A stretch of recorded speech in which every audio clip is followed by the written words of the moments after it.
যে যেখান থেকে দেখতেছেন এই ভিডিওটা আপনারা হাজার হাজার শেয়ার করে দেবেন, জানি এরকম খাদ্যর আবার সব জায়গাতেই হয়, জানি সব দেশেই জানি হয়, আমরা দোয়া করি। আর আপনারা দোয়া করবেন জানি আমাদের ভারতে মানে ভারত। হ্যাঁ দোস্ত, আসসালামু আলাইকুম আমার ফেসবুক ইউটিউব ভাইরা। আজকে আমি আসলাম একটা ব্লগ ভিডিও বানাতে। তো আমাদের এইখানে আসলাম, আমাদের গ্রাম অঞ্চলে মানে আসলাম ব্লগ ভিডিওটা দেখানোর জন্য। তো আশা করি আপনারা সবাই ভালো আছেন আর আমিও ভালো আছি।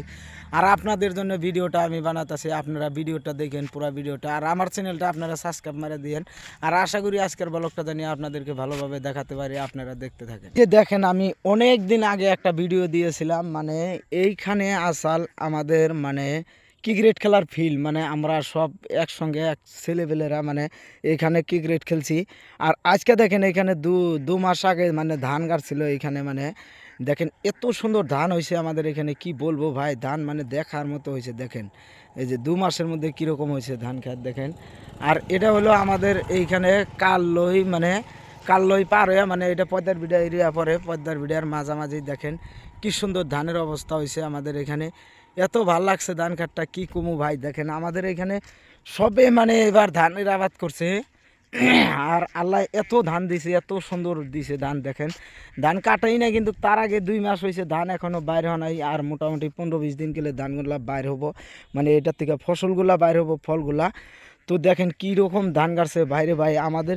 আর আমরা শুনি যে দেশে মানে খাদ্যর আবাদ হয় সেই দেশে উন্নত বেশি হয়। তো আমাদের এইখানে দেখেন কত সুন্দর ধান হয়েছে। দেখেন মোটামুটি এক এক থোড়ার উপরে হয়েছে, মানে 1 আড়ুর বেশি হয়েছে ধান। দেখেন এই যে আমি ধান খেতের মাঝে নামছি, ধান খেতে পানি দেখেন, এই যে এই পর্যন্ত ধান হয়েছে ভাই। কত সুন্দর ক্ষেত হয়েছে দেখে একদম মনে মানে আনন্দ লাগছে। আর আমরা শুনি যে দেশে নাকি মানে খাদ্যর আবাদ বেশি হয় সেই দেশে উন্নত হয়। তো আমাদের এখানকার মানুষগুলো এবার এরকম করছে, মানে সবই খালি ধানের আবাদ করছে। মানে যাদের 5 বিঘা 10 বিঘা 2 বিঘা 1 বিঘা জমিন আছে, মানে সবই খালি ধানের আবাদ করছে ধান খেতে। দেখেন দিছে আল্লাহ, এত সুন্দরভাবে দিছে দেখেন। তবে আমরা ধান গাড়তে পারি না। আমাদের এইটা দেখেন কত লম্বা হয়েছে ধান খেত। দেখেন এই যে আমার এই পর্যন্ত হয়েছে মোটামুটি 1 মাস যা। দেখেন এত ধান দিছে আল্লাহ, কিন্তু অন্য অন্য বছর এইখান থেকে ধান গাড়তে পারে না, গাড়লেও কিন্তু বৃষ্টি সব খাইয়া দেয়। দেখেন আর এইবার এত সুন্দর ধান হয়েছে। কিন্তু আমরা শুনছি যে যে দেশে নাকি ধানের আবাদ বেশি হয়, মানে খাদ্যর আবাদ বেশি করে, সে দেশে উন্নত বেশি হয়। তো আমাদের এখানে আমাদের এখানকার লোকগুনা এবার এরকম করছে, মানে ধানের আবাদ বেশি করছে, মানে এটা খাদ্যর আবাদ বেশি করছে। আর আমরা ভাবছি যে এবার যদি আমাদের এইখানে যদি ধানগুলা মানে সহিশুদ্ধভাবে যদি ওনারা কাইটা ঘরে নিতে পারে, তাহলে আমরা ভাববো আমাদের দেশে বহুত উন্নত হয়ে যাব। আর উন্নতমান দেশ হয়ে যাব। যেরকম বাংলাদেশ এতটুকু আমরা জানি যে বাংলাদেশ ছোট একদম, বাংলাদেশ 24 ঘন্টায় ঘুরে শেষ দিতে যাওয়া যায়, কিন্তু এতটুকু বাংলাদেশ। আর বাংলাদেশে দেখেন এত উন্নত বাংলাদেশ, সোনার বাংলাদেশ দেখেন।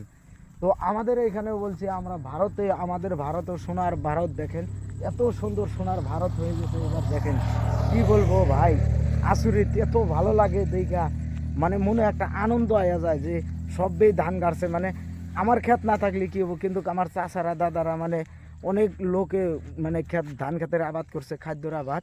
তো ওনাদের হইলে সে আমরা কিনতে পারবো বা খাইতে পারবো ওনাদের বেশি হইলে। আর আপনারা যে যে দেখতেছেন এই ভিডিওটা আপনারা যে যেখান থেকে দেখতেছেন এই ভিডিওটা আপনারা হাজার হাজার শেয়ার করে দেবেন, জানি এরকম খাদ্যর আবার সব জায়গাতেই হয়, জানি সব দেশেই জানি হয়, আমরা দোয়া করি। আর আপনারা দোয়া করবেন জানি আমাদের ভারতে মানে ভারতের ধুবড়ী ডিস্ট্রিক্টে, মানে আমরা ধুবড়ী ডিস্ট্রিক্টে থাকি, ধুবড়ী ডিস্ট্রিক্টে এরকম জানি ধানের আবাদ বেশি করে, মানে খাদ্যর আবাদ জানি বেশি করে। তো আপনারা দোয়া করবেন, আশা করি আমরা খাদ্যর আবাদ বেশি করব। খাদ্যর আবাদ করলে কাদের দেশে উন্নতি হয়, অনেক উন্নতমান দেশ হয় আমরা জানি। আর আপনারা যে যেখান থেকে দেখতেছেন ভিডিওটা হাজার হাজার শেয়ার করে দেবেন, জানি আসামের সব লোকই দেখতে পারে। এইটাই আমার অনুরোধ আপনাদের কাছে। আর প্লিজ আমার চ্যানেলটা আপনারা সাবস্ক্রাইব মেরে দেবেন। আর আমার একটা এই ফেসবুক পেজ আছে, ওই পেজটা আপনারা ফলো করে দিবেন। আপনারা আপনাদের জন্য এরকম নিউ নিউ ব্লগ দিয়ে থাকবো, ভালো ভালো ব্লগ ভিডিও দিয়ে থাকবো। আর আজকের মতো এইখানে এই ব্লগটা শেষ করে দিলাম, আবার আসবো আপনাদের সামনে এরকম ভিডিও নিয়ে।